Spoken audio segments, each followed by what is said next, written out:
आज हम पाठ संख्या 6 का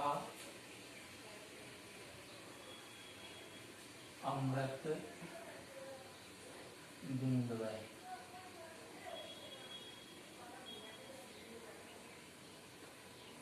अभ्यास कार्य। आज हम पाठ संख्या 6 अमृत बिंदुवय का अभ्यास कार्य पूरा करेंगे। तो इसके अंदर जो है दूसरा प्रश्न है, पाठात पदानि चित्वा रिक्त स्थानानि पूरयत्। प्रश्न संख्या 2, पाठात पदानि चित्वा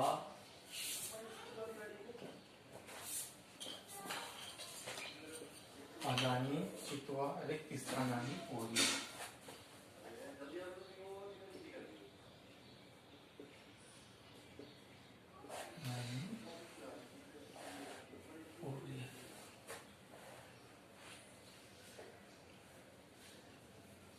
तो इसके अंदर जो है श्लोक दिए हुए हैं, उसके अंदर से रिक्त स्थान दिए हुए हैं। उस रिक्त स्थान में जो भी उचित पद आएगा वो हमको भरना है। जैसे विद्वत्वम पहला है,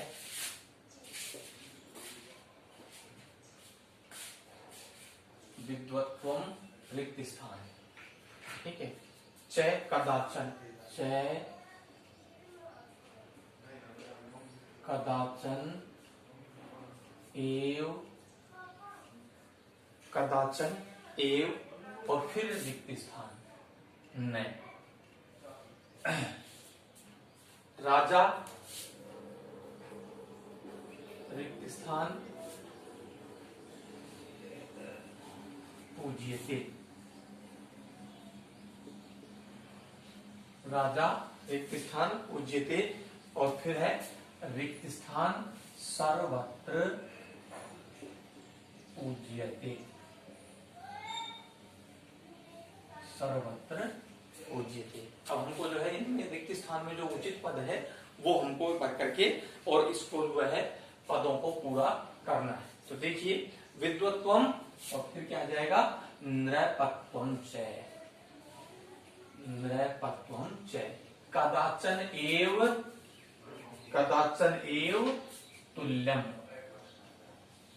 तुल्यम न। ये हमारा जो है क्या बन गया, विद्वत्वम नृपत्वम च कदाचन एव तुल्यम न। फिर अगला है राजा और ये रिक्त स्थान है। तो राजा के लिए फिर क्या आया था, राजा स्वदेशे, स्वदेशे पूज्यते और फिर अगला है सर्वत्र पूज्यते। तो विद्वान जो है वो सभी जगह पूजा जाता है, विद्वान सर्वत्र पूज्यते, और विद्वान जो होता है उसकी सभी जगह पूजा होती है। अगला है हमारा, अगला पद है, कहता है वृक्षाः, वृक्षाः और फिर रिक्त स्थान फलन्ति, वृक्षाः रिक्त स्थान फलन्ति नद्यः, नद्यः परोपकाराय, परोपकाराय और फिर रिक्त स्थान, ठीक है। ये हो गया। फिर है गावः परोपकाराय, गावः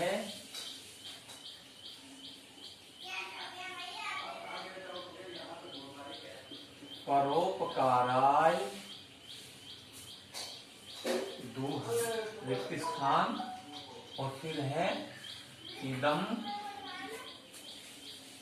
परोपकाराय रिक्त स्थान परोपकाराय,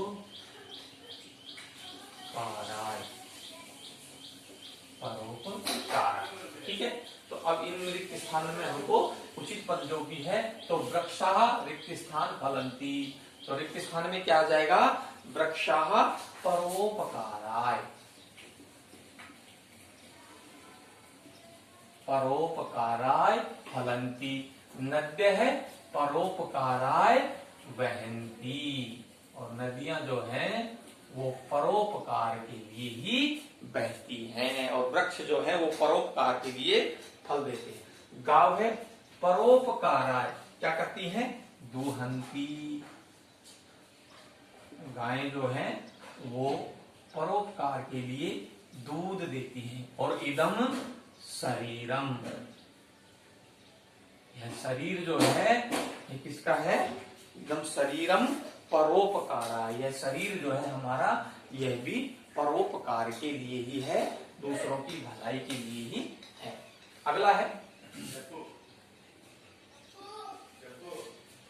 कहता है लोके, संसार में,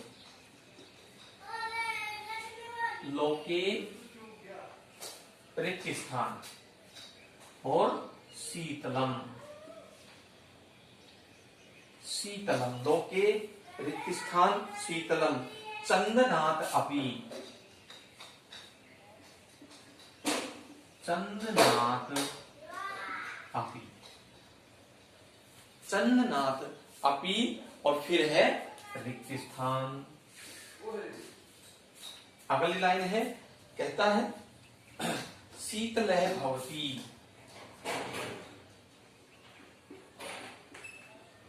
शीतलः भवति। चंद्र चंदनयोः, चंद्र चंदनयोः। और फिर कहता है मध्ये, मध्ये चंदन चंदनयोः मध्ये, और फिर यहाँ पर रिक्त स्थान शीतला।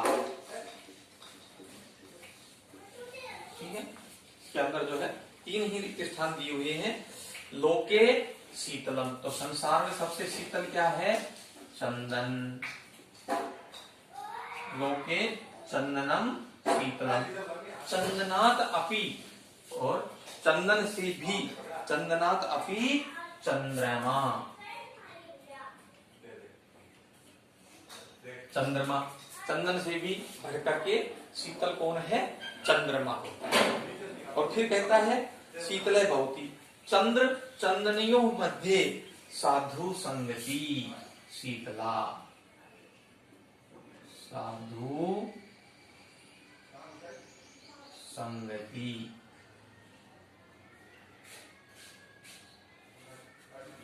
ठीक है, साधु संगति शीतला भवति। ठीक है, अब अगला है चौथा, कहता है प्रदोषे। प्रदोषे, प्रदोषे, और फिर है रिक्त स्थान दीपक है। प्रदोषे दीपक है। ठीक है, और फिर है रिक्त स्थान रवि। ठीक है, और दीपक है।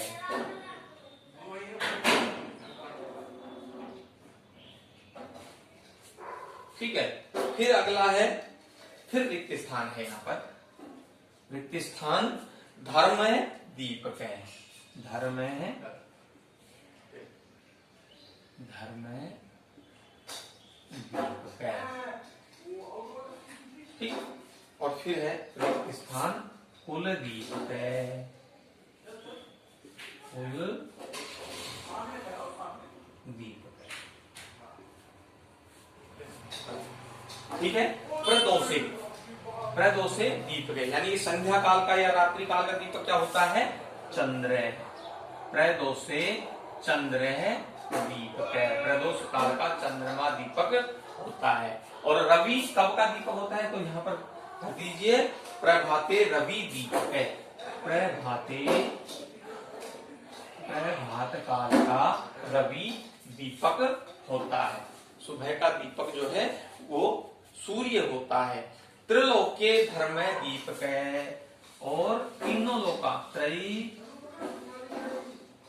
लोके धर्म दीपक है, और तीन लोकों का जो है धर्म त्रिलोक का धर्म दीपक होता है। और सुपुत्र कुल दीप है। और आगे वाले में आ जाएगा सुपुत्र कुल दीपक है। और अच्छा पुत्र जो होता है वो कुल का दीपक होता है, कुल का मान बढ़ाने वाला होता है। ठीक है, अगला है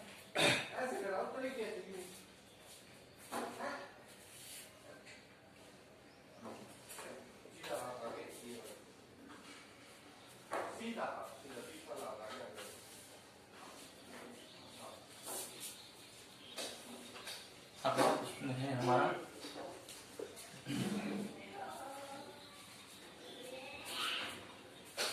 प्रश्न संख्या 3, एक पदेन उत्तर। प्रश्न संख्या 3,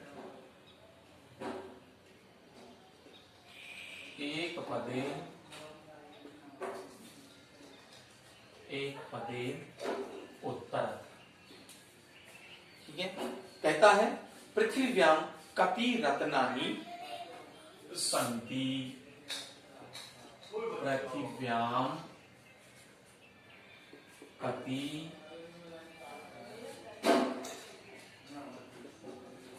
रत्नानि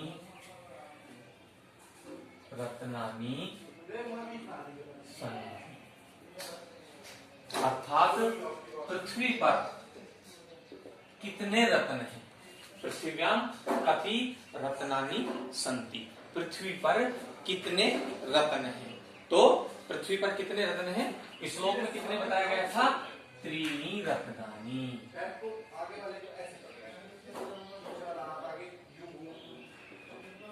त्रीणि रत्नानि सन्ति। फिर है अगला प्रश्न, राजा पुत्र पूज्यते। राजा पुत्र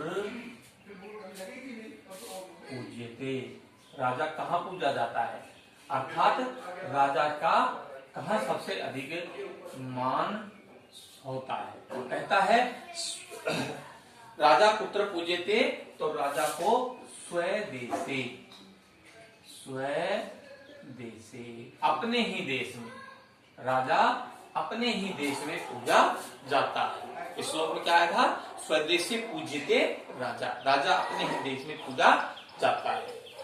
फिर है कै सर्वत्र पूज्यते।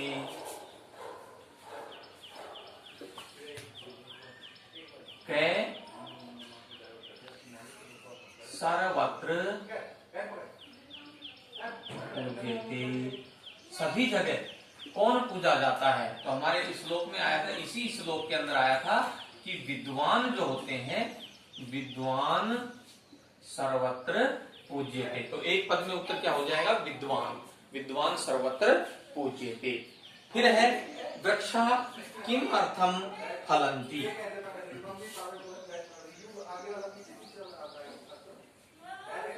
वृक्षा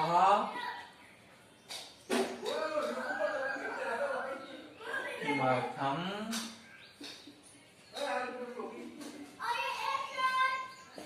वृक्षः किमर्थम फलन्ति। वृक्ष जो है वो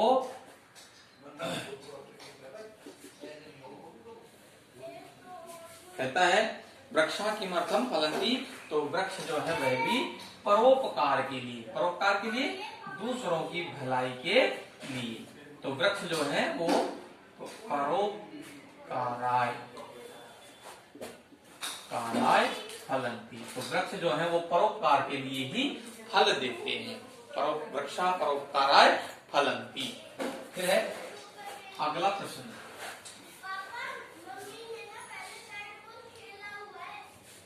परोपकाराय का वहन्ति। परोपकाराय का वहन्ति, परोपकार के लिए ही क्या बहती हैं। तो हमारे श्लोक में आया था कि परोपकार के लिए नदियां जो है वो परोपकार के लिए ही बहती हैं। उत्तर नद्य, ठीक है, नद्य है परोपकाराय, नद्य है परोपकाराय वहंती। नदियां जो है वो परोपकार के लिए ही बहती हैं। अगला प्रश्न है,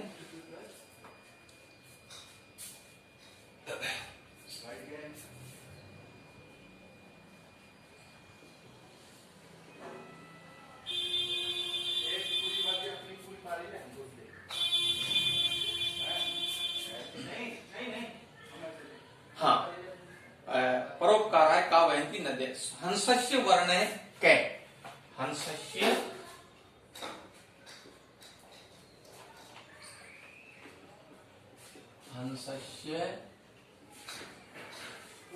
वर्ण है, हंसस्य वर्ण कै, हंस का वर्ण कैसा है। तो हंस का जो रंग होता है वो कैसा होता है, इस प्रश्न के अंदर हमको पूछा गया है। तो हंस का रंग कैसा होता है, श्वेत है।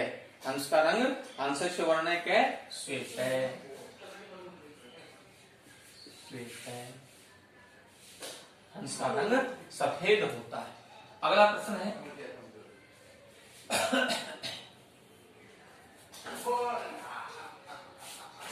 लोके किम शीतलम भवति। ठीक है, संसार में क्या शीतल होता है। लोके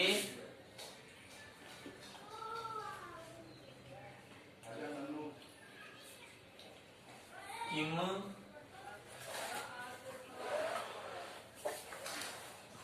शीतलम भवति। लोके किम शीतलम भवति। तो संसार में सबसे शीतल क्या होता है। तो हमारे इस श्लोक के अंदर आया था कि संसार में सबसे शीतल जो है वो चंदन होता है। तो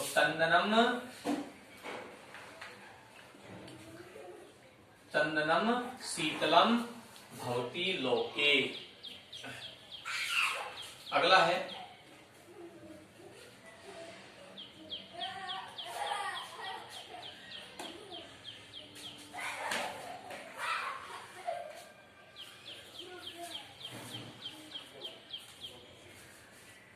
अगला प्रश्न है कि प्रभाते कै दीपकै। प्रभात काल का, प्रभाते कै दीपकै।